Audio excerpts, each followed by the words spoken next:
Okay, so I will start. So we have been discussing about cell complexes. So we will see some examples today. So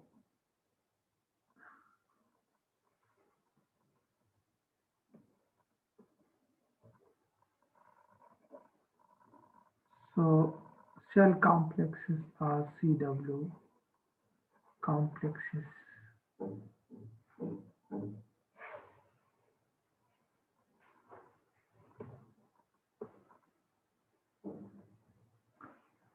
Uh, so examples.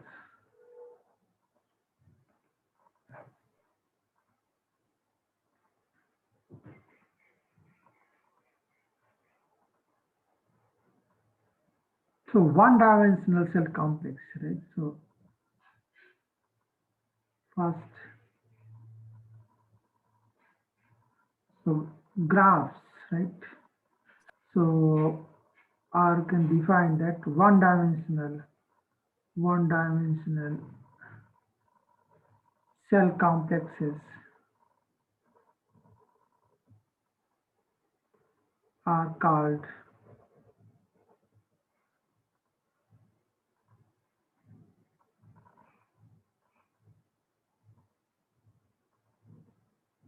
CW complexes are cell complexes. One-dimensional cell complexes are called graphs.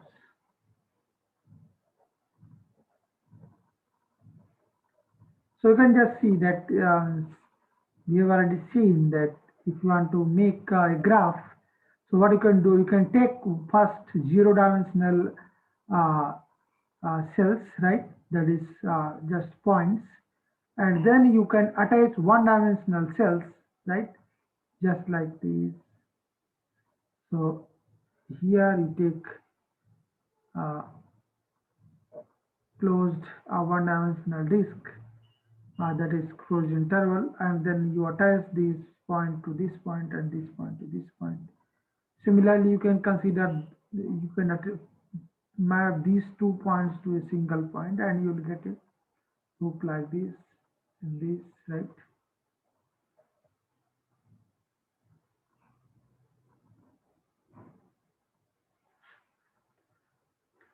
So next,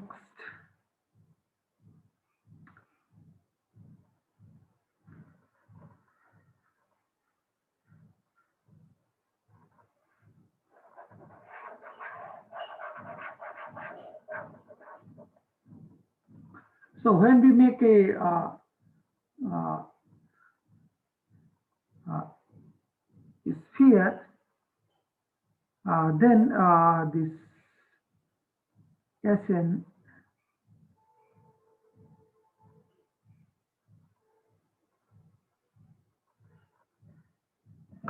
so first let me here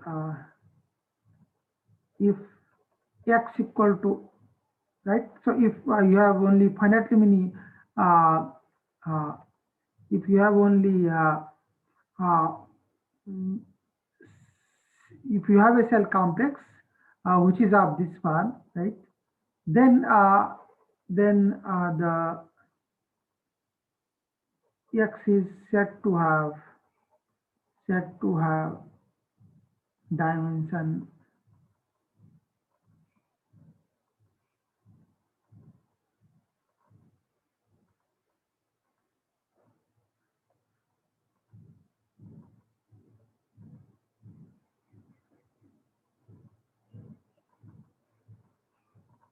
then x is set to be finite dimensional and smallest such n is the dimension of of x, right? This is the definition of dimension of a cell complex, right? So graph is the one-dimensional cell complex. So highest dimensional cell um, present in the complex uh, will determine the dimension of the complex. So, for example, if you have graph, then highest dimensional cell present in that graph is the one-dimensional cell. So, dimension of the graph is one dimension. The dimension of the graph is one. So, similarly, Sn, it has structure of a cell complex with two cells, right? So, what you can do, you can just take a point and you can take a disk, right? You can take a disk. So suppose we want to make S1, right? So what you can do, you can just take one-dimensional closed disk, right? And then you map these 2 points to a single point. So it's boundary. So this is D1, right? So this is D1, right? So you map the boundary of D1 is what? Boundary of D1 is these 2 points. So you map these two to this single point. Okay. Then you will get a circle, right? Now if you take two-dimensional closed disk, right? And what is the boundary of this? It is S1, right? So you map this S1, which is boundary of this, to this single point, right? Then whatever you get, that is going to be your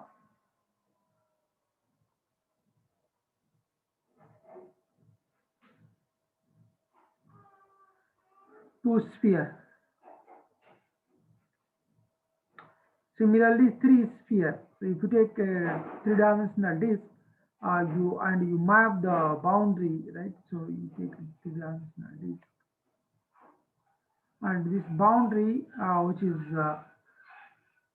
S2, right?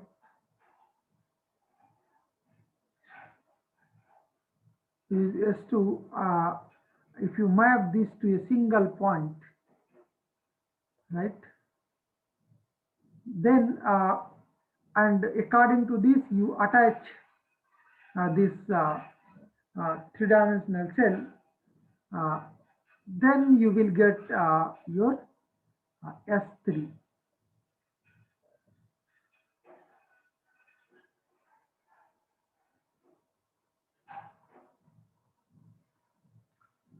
Now,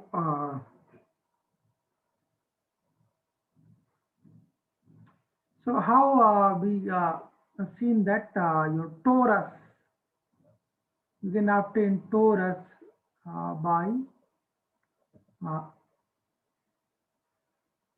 gluing, identifying this is with this is, and this is with this is. Now, this is, of course, this is this rectangle, this is R square, you can say. It is homeomorphic to closed two-dimensional disk, right? It is homeomorphic to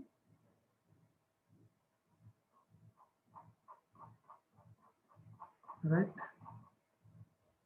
Now you can get a torus if you just consider. So this is your A. So this is, you can consider a circle A, then a circle B, right? So A, B, B, right? So if you map the boundary to this is figure 8, right? So first, what are you doing? First, you are taking a single point, then you are taking a closed interval, then you are mapping these two boundary points to get this. Then you take another closed interval and you map the boundary points to get this, right? So you will get this. Now you want to attach two cells, right? So for that you have to take the boundary, which is this, and you have to map here. So how will you map for torus? You just first go A, B, you go you this portion you just attach with this much. Then you go with B, right? According to this. Then minus A in opposite direction, right? So you go something like this, right? So it is sorry, A is in this direction, so you will go like this, and then in opposite direction. So B is in this direction, so you will go like this. So by identifying the boundary like this, you will attach this two cell with this, and whatever you will get, that you will be a torus. So that we already know. So this also is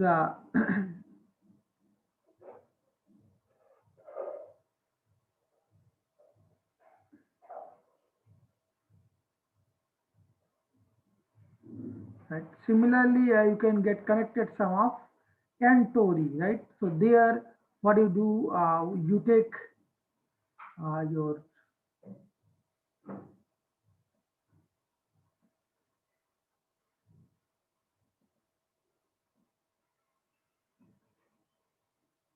you take 2n base of 2n circles, right? And then you have something like some, so you have some A, then B, sorry, A1, B1, then in the opposite direction, A1 and B1. So you have to, and then A2, then B2, then A2 inverse, B2 inverse, like this. And you will attach the boundary according to this. So you will get in that case uh, a connected sum of n tori. Similarly, you will get, you can uh, see that your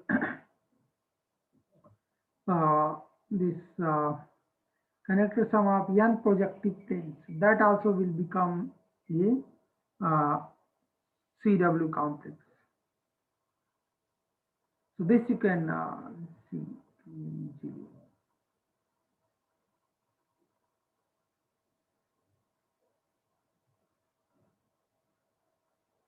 So what you can see, let me draw a chart, right?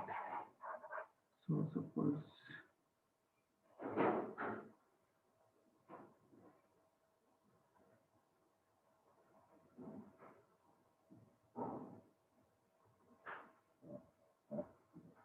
so this one, in this case of torus, it will look like something like this,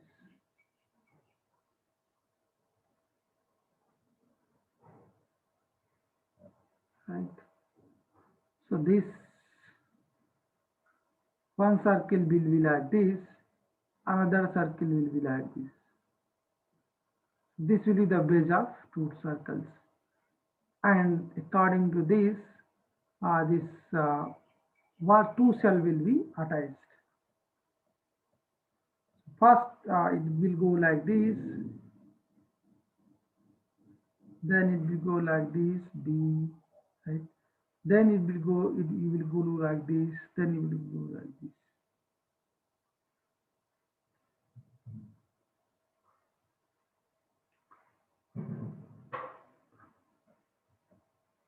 Now, if you have two torus,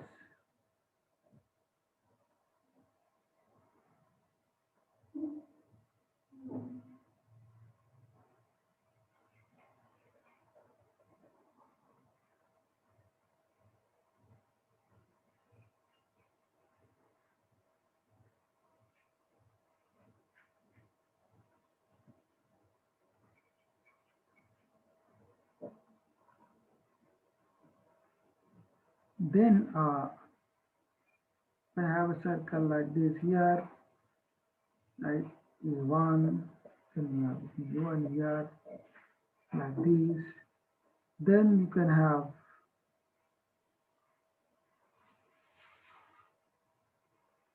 like this. So this will go like this, then come back, then come back.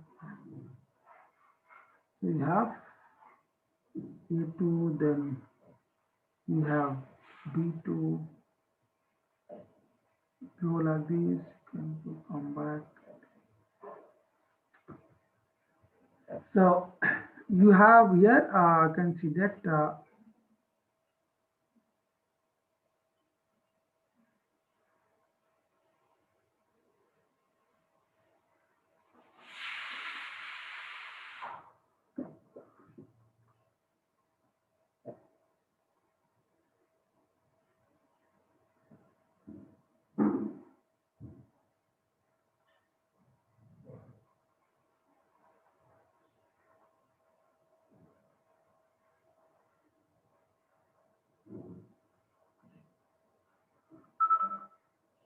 so here you can make it like this,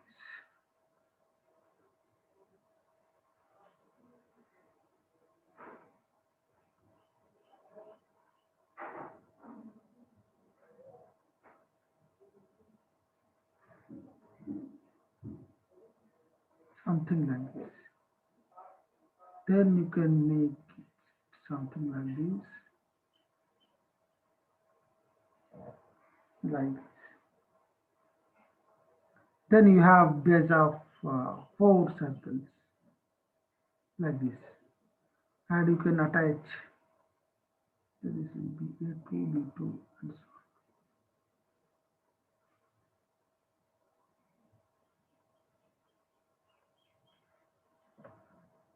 on. Next,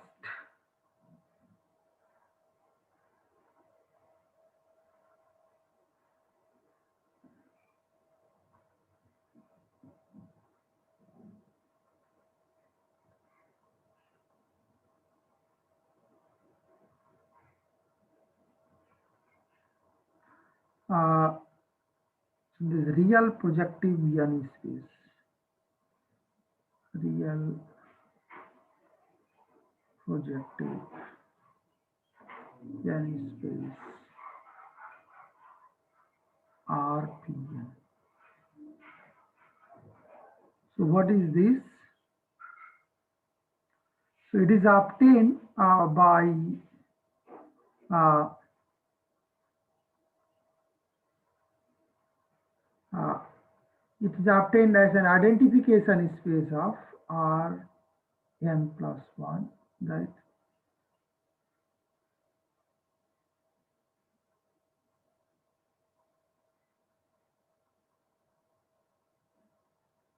And it is defined to be the space of all lines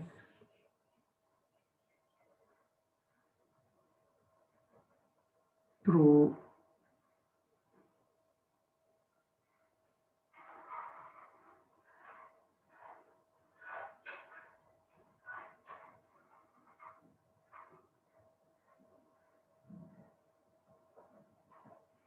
the origin in Rn plus 1, right? So for example, if you are in R2, then this is all the lines through this origin, right? Just collect them.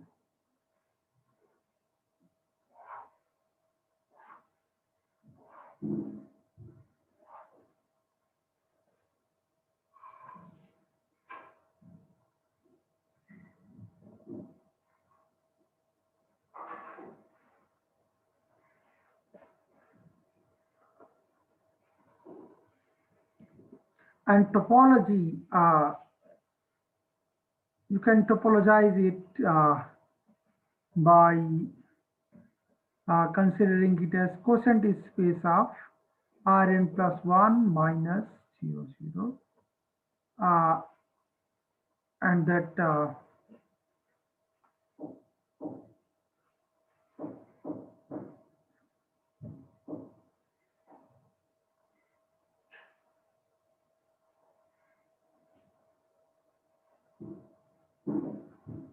So, so how will you get this quotient space? So the quotient space you can consider as the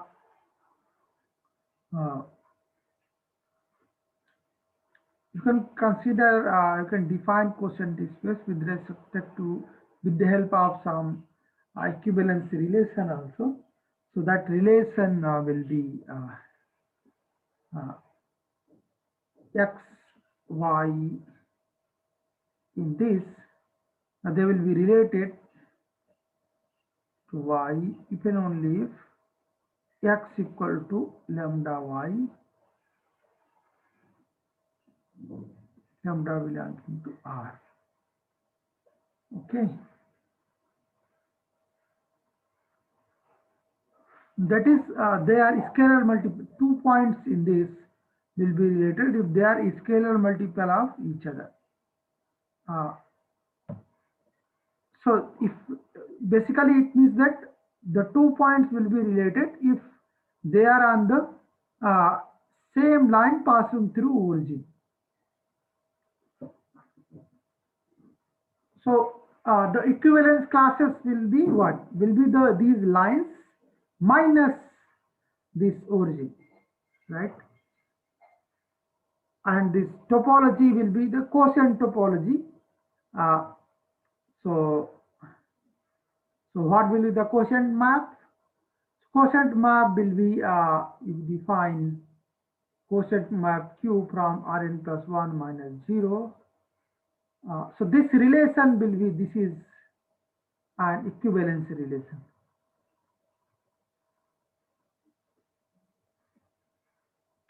This goes this to this RPN, right? So initially we don't know what is RPN, so you can just consider the X to be the set of all equivalence classes with respect to the equivalence relation, this, right? So how will you map? Here X goes to X bar, right? What is this? This is equivalence class of X, right? So if you take any X, it goes to its equivalence class. So this is with respect to this quotient map, you can define a quotient topology on X, right?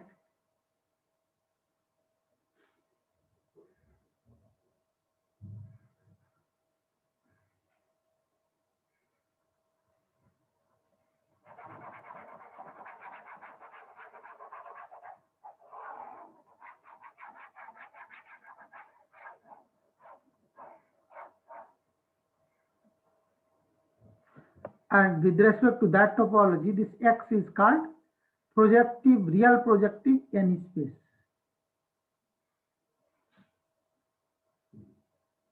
This space can be obtained in the following way also. So what you can do is, you can for example, if you want to get RPN, so you just take SN, right? And you consider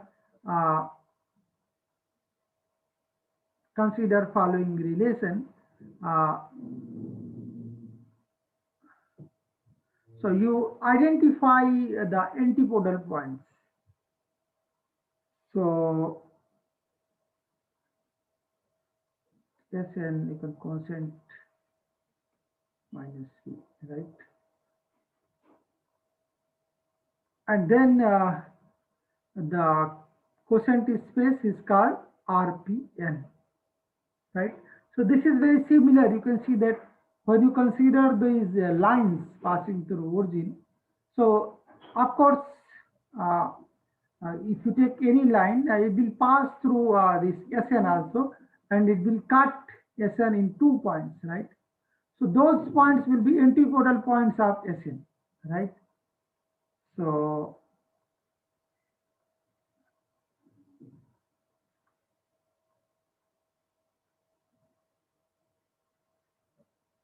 So if you just consider this.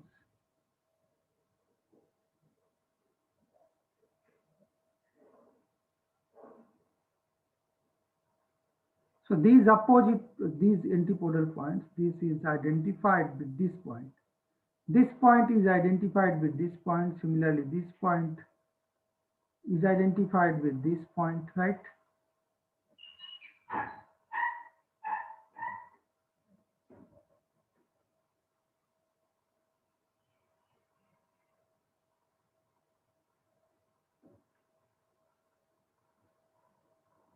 Now, you can if you click carefully see, then this space can be, there is another way to get obtain this space. You just consider the hemisphere, right?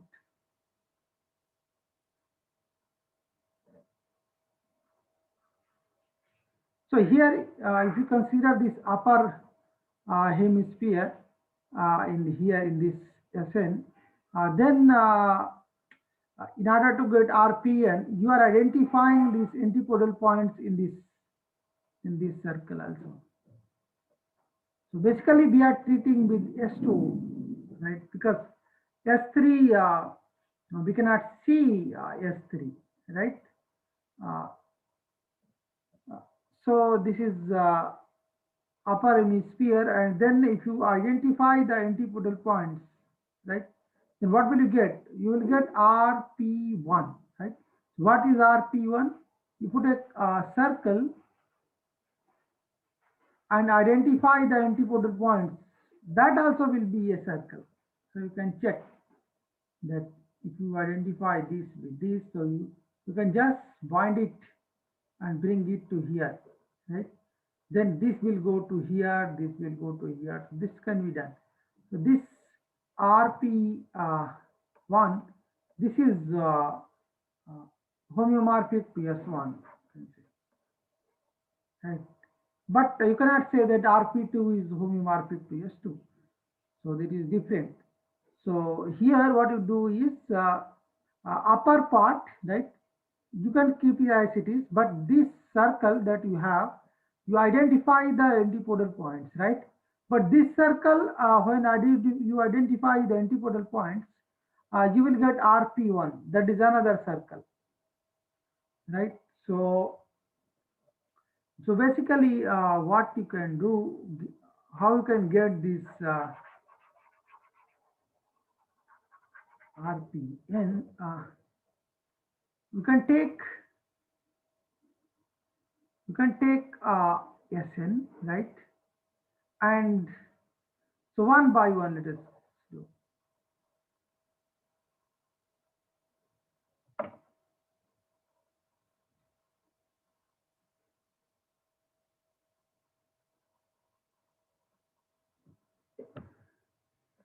Let us do one by one. So we know that RP1 is a circle, right? So you take RP1 and you want to get suppose RP2, right? So RP1 is a circle, so clearly we know how it is one dimensional cell complex. You can get it by just having one zero cell and one cell, right? You can just like this. Now RP2, how will you get? You take a closed disk here. Now you map this, its boundary, that is S1.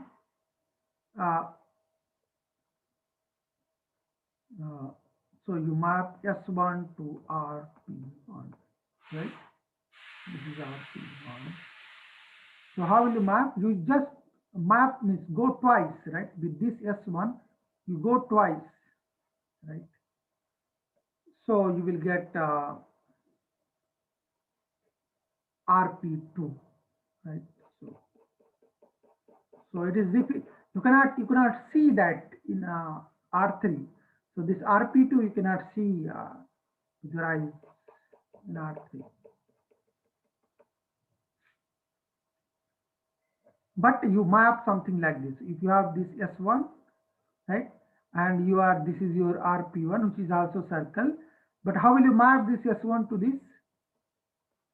So you from here to here, you complete one times, and then from here to here another round you complete, right? And accordingly, you glue this two disc.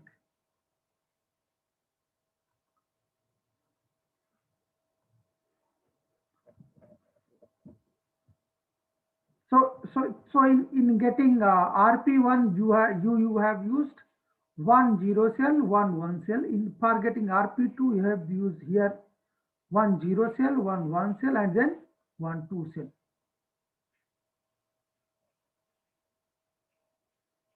Now, after you have RP2,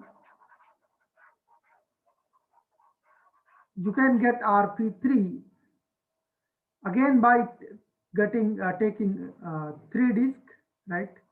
3-dimensional closed disk, and you can map the boundary. Boundary is S2, right? You can map this S2 to RP2, right? So how you are going to map S2 to RP2, you know, right?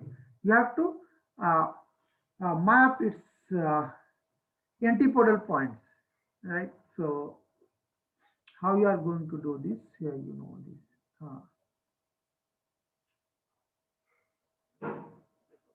This is RP2.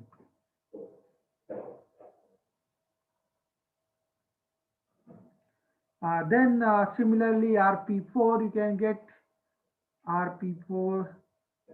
So here also in getting RP3 you have used one 0 cell, one cell, one 2 cell, and one 3 cell. Similarly RP4 you again take 4-dimensional closed disk and consider the boundary, which will be S3. Now map S3 to RP3. So again, how will you map? You will identify antipodal points. So you can continue like this. So each, so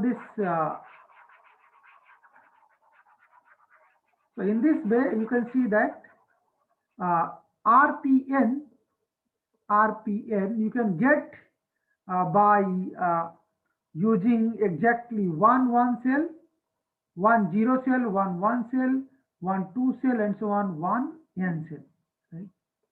So with the help of this, you can get RPN. Now, I said that we will do following, prove following result, which is interesting, that given any group, there is a 2-dimensional cell complex whose fundamental group is that group exactly. So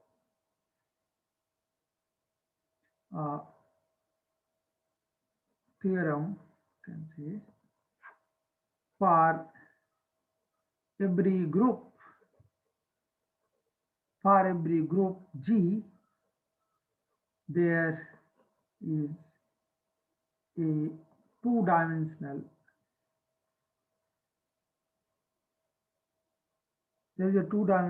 cell complex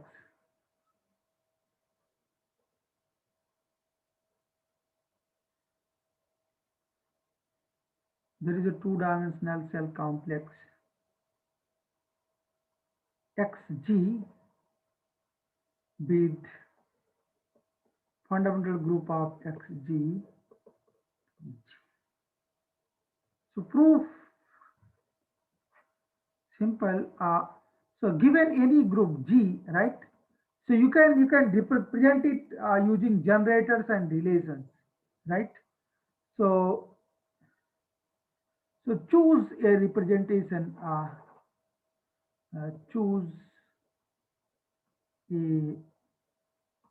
a presentation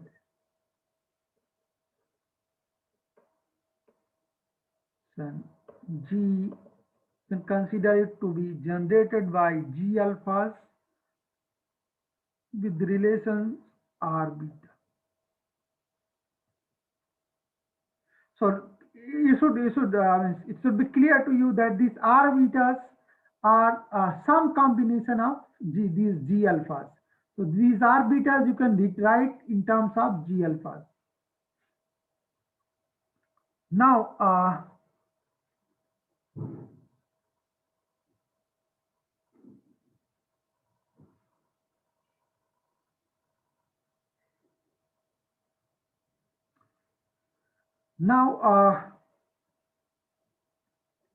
so you can see that this, if G is presented by this, then if you consider F to be the free group generated by these G alphas, right?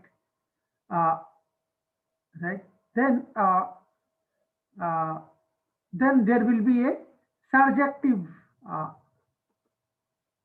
map, a homomorphism, right, from F to G, such that the kernel phi will be generated by these relations R beta, right? So this is the meaning of this presentation. Okay. Now what you can do is uh, you can consider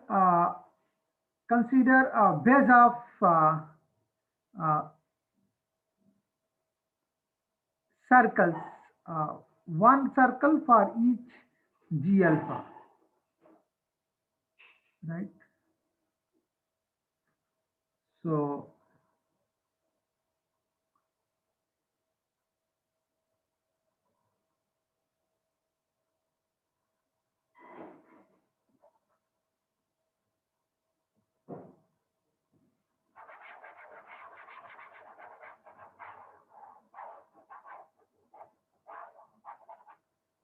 right. So here you can consider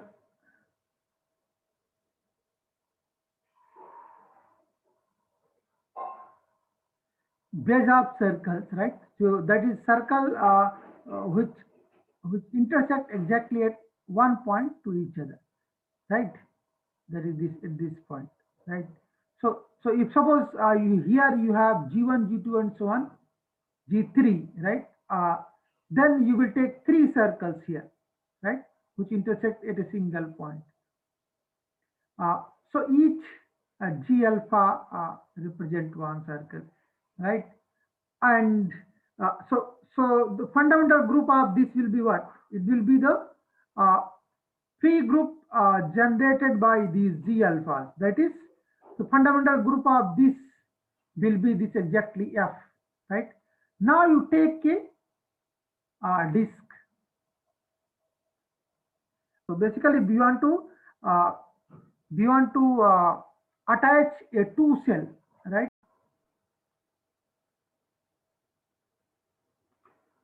We construct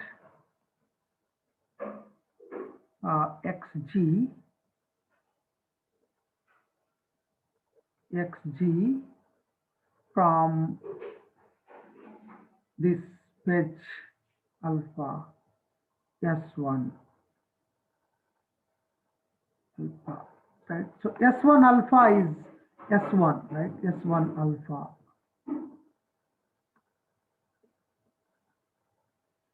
S1 alpha equal to S1 for every alpha, right?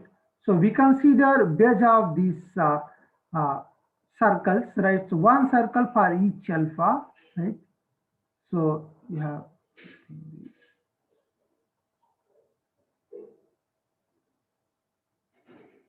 so S1 alpha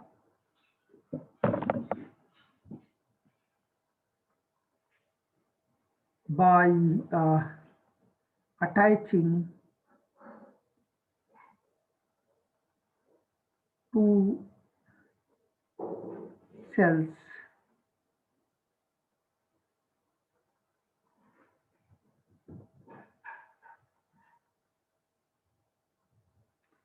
E beta, right? Two-dimensional cell E beta by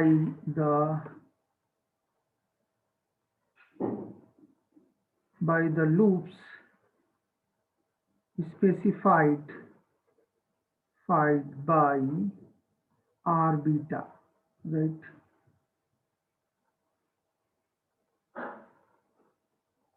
So suppose your r beta is uh,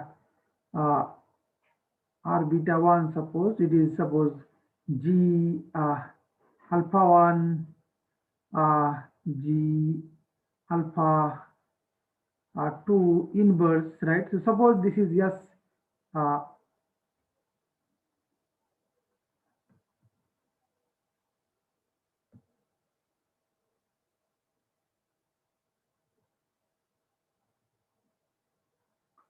suppose this is your S1 alpha 1, this is 1 alpha 2. So suppose this is the direction, right? Then this E2 beta 1 is suppose this, right? Uh, sorry, R beta 1 is suppose this. So how will be, we are going to attach E two-dimensional set cell corresponding to beta 1, that is this cell. We are going to attach, we will just take a two-dimensional cell, right? So we'll divide the boundary in two parts, right? So one part we will go G alpha 1. So first we'll go through this like this, and then G alpha 2 inverse, right? So in the opposite direction, we'll go in the opposite direction. Right? So first part, this portion, we will come glue like this, and then this portion we will glue like this.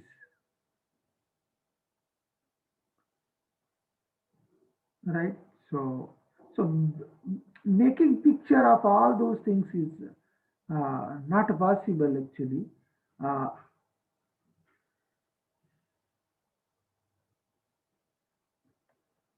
so like this means, like this we can attach one two cell for every relation r beta, right?